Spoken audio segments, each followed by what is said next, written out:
ಇದು interesting maths problem 22ನೇ video ಇದು. ಇದರಲ್ಲಿ ಏನಂತ ಕೊಟ್ಟವ್ರೆ, √81 plus √25 minus √16 equal two divided by √4 ಎಷ್ಟು ಅಂತ ಸಿಂಪ್ಲಿಫೈ ಮಾಡಬೇಕು. ಇದನ್ನು ಯಾವ ಥರ ಸಿಂಪ್ಲಿಫೈ ಮಾಡೋದು ಅಂದರೆ ಸಿಂಪಲ್. ಇದು 81 ಏನಂತ ಬರಿಬೋದು, 9 ಟೈಮ್ಸ್ ಆಫ್ 9 ಅಂತ ಬರಿಬೋದು. ಅದೇ ಥರ 9 ಸ್ಕ್ವೇರ್ ಅಂತ ಬರಿಬೋದು. ಹಂಗಾಗಿ ಅದೇ ಥರ 25ನ 5 5 25 ಅಂತ ಬರಿಬೋದು. ಹಂಗಾಗಿ 5 ಸ್ಕ್ವೇರ್ ಅಂತ ಬರಿಬೋದು. ಅದೇ ಥರ ಇದನ್ನೇನಂತ ಬರಿಬೋದು, 16ನ 4 4 16 ಅಂತ ಬರಿಬೋದು. ಹಂಗಾಗಿ 4 ಸ್ಕ್ವೇರ್ ಅಂತ ಬರಿಬೋದು. ಅಲ್ಲಿಗೆ ಅಷ್ಟನ್ನು ಬರ್ಕೋಬೇಕು. ಇವಾಗ √9 square plus √5 square minus √4 square whole divided by √4 ಅದೇ ಥರ ಬರಿಬೋದು. 4ನ 2 2 4 ಅಂತ ಬರೆದ್ಬಿಟ್ಟು 2 ಸ್ಕ್ವೇರ್ ಅಂತ ಬರಿಬೋದು. ಹಂಗಾಗಿ ಇದು 2 ಸ್ಕ್ವೇರ್ ಅಂತ ಆಯ್ತದ. ಇವಾಗ ಎಷ್ಟಾಯ್ತದ, ಸ್ಕ್ವೇರ್ ರೂಟ್ ಹೋಯ್ತದ. ಅದೇ ಥರ ಇಲ್ಲೂ ಅದೇ ಥರ ಹೋಯ್ತದ.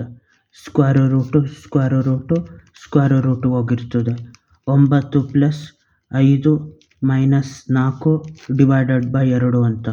ಇವಾಗ ಇಷ್ಟನ್ನು ಕೂಡಬೇಕು. 9 ಪ್ಲಸ್ 5 14, 14 ಮೈನಸ್ 4 10, 10 ಬೈ 2 ಅಂದರೆ ಎಷ್ಟಾಯ್ತದೆ, 2 1 2 5 10 5 ಆಗಿರ್ತದೆ ಇದು. ಅದೇ ಥರ ಇದನ್ನು ಸಿಂಪ್ಲಿಫೈ ಮಾಡಬೇಕು. ಇಲ್ಲೇನು 300 square minus 300 square 30 square minus 300 divided by 10 ಅಂತ. ಈಗ ಮೇಲ್ಗಡೆ ಪಾರ್ಟ್ ಮಾತ್ರ ತಗೋಬೇಕು. ಇವೆರಡು ಬಂದಾಗ ಯಾವುದನ್ನು ಜಾಸ್ತಿ ಇಂಪಾರ್ಟೆನ್ಸ್, ಫಸ್ಟ್ ಯಾವುದನ್ನು ಮಾಡಬೇಕು, ಇದು ಫಸ್ಟು ಪ್ಯಾರಂಥಿಸಿಸ್ ಎಕ್ಸ್ಪೋನೆಂಟು. ಇದನ್ನು ಫಸ್ಟ್ ಮಾಡಿಬಿಟ್ಟು ಆಮೇಲೆ ಸಬ್ಟ್ರಾಕ್ಷನ್ನು ಕಳಿಯೋದು ಮಾಡಬೇಕು. ಫಸ್ಟು 30 ಸ್ಕ್ವೇರ್ ಅಂದ್ರೇನು, 30 ಸ್ಕ್ವೇರ್ ಅಂದರೆ 30 ಟೈಮ್ಸ್ ಆಫ್ 30 30 900 ಆಗಿರ್ತದೆ. ಅದೇ ಥರ ಪೂರ್ತಿ ಬರೆದ್ರೆ 30 ಸ್ಕ್ವೇರ್ ಅಂದರೆ 900 ಮೈನಸ್ 300 ಡಿವೈಡೆಡ್ ಬೈ 10 ಅಂತ ಆಗಿರ್ತದೆ. 900 ಮೈನಸ್ 300 ಅಂದರೆ 600 ಬೈ 10, 10 ಹೊಡೆದಾಕಿ 60 ಆಯ್ತದೆ. ಅದು ಸಿಂಪ್ಲಿಫೈಡ್ ಫಾರ್ಮು. ಇಲ್ಲಿ ಯಾವ ಥರ ಮಾಡಬೇಕು, √25 ಡಿವೈಡೆಡ್ ಬೈ ಇದು 25 ಬೈ 100 ಅಂತ ಆಗಿರ್ತದೆ. ಇವಾಗ ಇಲ್ಲಿ ಇದನ್ನು ಸಿಂಪ್ಲಿಫೈ ಮಾಡಬೇಕು. ಯಾವ ಥರ ಬರಿಬೋದು, √25 ಹೋಲ್ ಡಿವೈಡೆಡ್ ಬೈ 25 ಬೈ 100 ಅಂತ.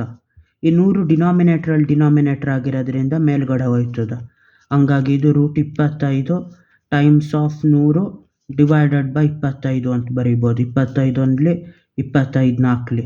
ಈ √25 ಏನಂತ ಬರಿಬೋದು, 25ನ 5 ಟೈಮ್ಸ್ ಆಫ್ 5 5 ಸ್ಕ್ವೇರ್ ಅಂತ ಬರಿಬೋದು. ಹಂಗಾಗಿ √5 square times of 4 divided by 1 ಅಂದರೆ ಅಷ್ಟೇ ಉಳಿದಿರ್ತದೆ.